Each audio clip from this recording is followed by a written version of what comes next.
రానన్నయ్యా. నేను పుట్టింటికి వస్తే ఆదరిస్తావు, అన్నం పెడతావు, నన్ను నీ గుండెల్లో పెట్టుకొని చూసుకుంటావు. కానీ నా మీద పడ్డ నిందని మాత్రం జరపలేవు కదన్నయ్యా. నీ చెల్లెలు చెడి లేచిపోయిందని వీళ్ళంటారు, చెడిని చెల్లిని తీసుకొచ్చావని నిన్నంటారు. ఆ నింద మాపుకున్నాకే నా పుట్టింటికి వస్తాను, లేకపోతే ఇక్కడే చేస్తాను.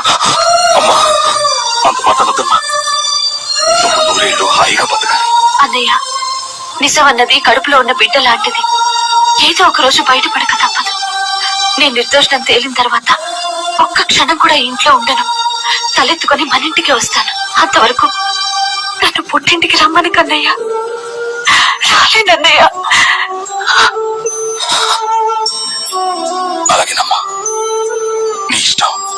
కానీ నా మనసు మన ఇంటి తలుపులు నీకోసం ఎప్పుడు ఎదురు చూస్తుంటాయమ్మా. నువ్వెప్పుడు అనుకుంటే అప్పుడే రామ్మా. నా గుండెలో దాచుకుంటాను. ఇక్కడ నీ కళ్ళల్లో నీళ్ళు వస్తే అక్కడ నా కళ్ళల్లో రక్తం వస్తుంది.